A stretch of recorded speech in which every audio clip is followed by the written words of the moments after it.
Hello friends, welcome back to PHP एको।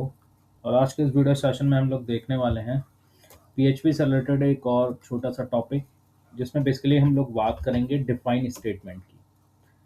अब PHP में अभी एक नई चीज़ इंक्लूड हुई है हालांकि काफ़ी टाइम हो गया है, लेकिन ये काफ़ी बेहतरीन चीज़ है जो आप अपने प्रोजेक्ट्स में यूज़ कर सकते हो।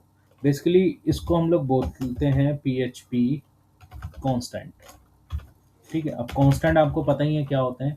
कांस्टेंट का मतलब होता है जिसकी वैल्यू चेंज नहीं होती। मतलब एक होता है वेरिएबल, एक होता है कांस्टेंट। वेरिएबल मतलब जैसे हम लोगों ने पीएचपी में हम लोग बनाते हैं ना, $x इक्वल टू कुछ भी हमने बना दिया, कुछ भी यहाँ पे नाम दे दिया या वट एवर, तो ये हमारा वेरिएबल हो गया।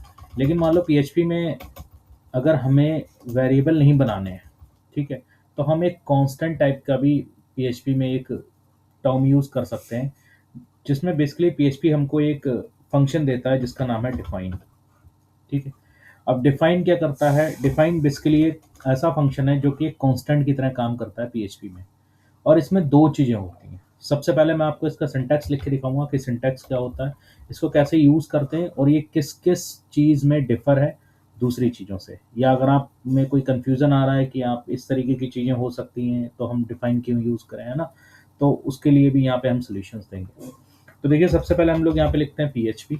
ठीक है, अब देखिए डिफाइन लिखने के लिए यहाँ पे आपको लिखना पड़ेगा सिंपल डिफाइन। ठीक, अब इस डिफाइन के अंदर दो चीज़ें होती हैं। ठीक, सबसे पहले होती है यहाँ पे, आप लिख सकते हो जैसे यहाँ पे की, और कॉमा लगा के मैं डुअल कोट्स में लिख देता हूँ वैल्यू। ठीक है, अब डिफाइन दो चीज़ों को यूज़ करता है। की और वैल्यू से आप समझ रहे होंगे कि जो भी हम लोग वैल्यू यूज़ करते हैं या जो भी हमें वैल्यू चाहिए, उसके बिहेव पे हम एक की बना लेंगे, और उस की को ही हम क्या करा लेंगे, एको करा लेंगे। यानी पीएचपी में आउटपुट हम डायरेक्टली उसमें एको में वो की हम यूज़ कर लेंगे, तो डायरेक्टली हमारा वो आउटपुट दे देगी।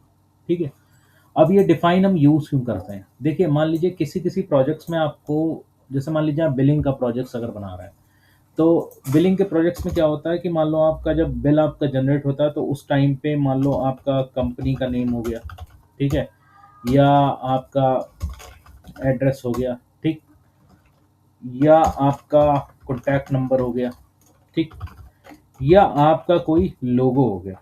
ठीक, तो इस तरीके की चीज़ें हमको बार बार इंक्लूड करनी पड़ती हैं, है ना, बार बार हमें इंक्लूड करनी पड़ती है। या सपोज मान लो हमें चेंज करनी पड़े बार बार, है ना, मतलब हम डिफाइन में चेंज तो कर सकते हैं, इट्स नॉट अ वेरिएबल, एक कांस्टेंट है, हाँ, लेकिन हम इसको वैसे नहीं चेंज कर सकते, हमें पेज खोल के ही, ओपन करके ही हमें इसको चेंज करना पड़ेगा।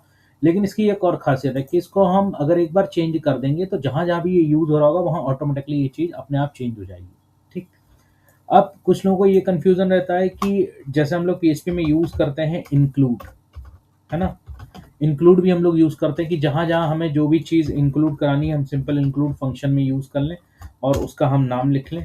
ठीक है, जैसे मान लो यहाँ पे मुझे फर्स्ट डॉट पीएचपी को इंक्लूड करना है, तो आप लोग ध्यान रखिएगा डिफाइन और इंक्लूड दोनों अलग हैं, इनमें कन्फ्यूज़न नहीं होना चाहिए, क्योंकि इंक्लूड यूज़ होता है आपका फाइल को इंक्लूड कराने में, किसी पर्टिकुलर फाइल को आप इंक्लूड करा रहे हैं। और जो डिफाइन है, ये पर्टिकुलर किसी फाइल के अंदर होगा, ये कोई फाइल नहीं है, ये फाइल के अंदर एक फंक्शन है, एक कांस्टेंट है जिसको हम लोग फाइल के अंदर लिखते हैं। ठीक है, तो चलिए मैं इसको रन करा के दिखाता हूँ कि इसको हम कैसे यूज़ करते हैं। मान लीजिए यहाँ डिफाइन में मैंने लिखा चैनल। ठीक, एक मैंने की दे दी जिसका नाम मैंने दे दिया चैनल, और यहाँ पे मैंने लिख दिया PHP एको। ठीक, या मैंने यहाँ पे लिख दिया @PHP एको। ठीक है, अब मेरा ये चैनल है, मतलब मेरा एक ये वैल्यू है PHP एको, इसको मुझे यूज़ करना है। तो सिंपली मैं क्या करूँगा, मैं यहाँ पे लिखूँगा PHP एको, और डायरेक्टली यहाँ पे मैं इस चैनल को इंक्लूड करूँगा। यानी यहाँ पे मुझे कुछ डॉलर वॉलर नहीं लिखना है, सीधे यहाँ पे लिखूँगा चैनल। ठीक, इसको मैंने कोलन लगाया और यहाँ पे मैंने सेव करा। अब इसको मैं सेव कर लेता हूँ। देखिए, मैंने इसको सेव करा है PHP कांस्टेंट के अंदर index.php फाइल से। मैं आपको दिखा भी देता हूँ, ये देखिए वैम्प के अंदर PHP कांस्टेंट के अंदर मैंने index.php फाइल से ये सेव किया हुआ है। ठीक है, अब इसको हम रन करा के देखते हैं। तो देखिए, मैं इसको रिफ्रेश कर लेता हूँ, और यहाँ पे हम लोग अपना PHP कांस्टेंट वाला, ये देखिए मेरा फोल्डर है, इसको मैं कॉपी करता हूँ, स्लैश ला के हम लोग इसको पेस्ट करते हैं। ठीक, अब जैसे ही मैंने इसको पेस्ट करा, तो आप देख रहे हो मेरे को यहाँ पे वैल्यू क्या मिल रही है, PHP आपको मिल रही है ना वैल्यू। अब ये वैल्यू अगर मैं चाहूँ यहाँ पे चेंज भी कर सकता हूँ। जैसे मान लो मैंने ये 2-3 जगह यूज़ कर रखा है, ठीक है, तो मैं इसको चेंज भी कर सकता हूँ। मान लो मैंने यहाँ पे PHP अकाउंट डाल के मैंने यहाँ पे डाल दिया YouTube, ठीक, @PHP अको, और मैंने इसको सेव करा। एंड अगली बार जब मैं फाइल रन कराऊंगा तो आप देखोगे ये कांस्टेंट, मतलब ये चैनल नेम का कांस्टेंट इस पर्टिकुलर वैल्यू को यहाँ पे प्रिंट करा देगा, ठीक।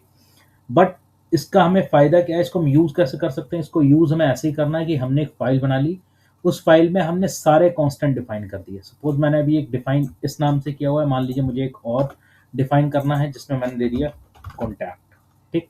अब कॉन्टैक्ट में मैंने यहाँ पे कुछ भी अपना कॉन्टैक्ट लिख दिया, जैसे मान लीजिए प्लस का 91, ठीक है, डैश करके यहाँ पे 221 221 221 इस तरीके से मैंने यहाँ पे कॉन्टैक्ट दे दिया। तो सिंपली अब मैं क्या कर सकता हूँ, यहाँ पे मैंने कॉपी करा, ठीक है, या मैं इसको दोबारा आपको लिख के दिखा देता हूँ, PHP echo, ठीक है, और यहाँ पे हम लोग सीधे यूज कर लेंगे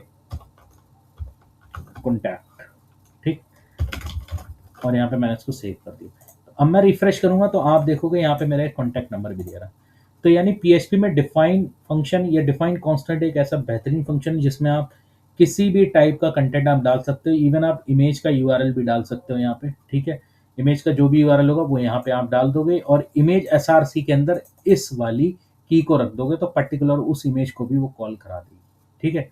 तो फ्रेंड्स ये था हमारा छोटा सा ट्यूटोरियल PHP में डिफाइन कांस्टेंट के ऊपर, और ऐसी ही अब डिफरेंस वीडियो और आती रहेंगी जिसमें हम छोटे-छोटे फंक्शंस के बारे में बताते रहेंगे, टिप्स देते रहेंगे, वीडियोज़ डेफिनिटली वीडियोज़ भी आएँगी, प्रोजेक्ट्स वीडियोज़ भी आएँगी। कुछ टाइम से डिले चल रहा था इस प्रोसेस में, बट अब ये कंटिन्यू रहेगी, ठीक है।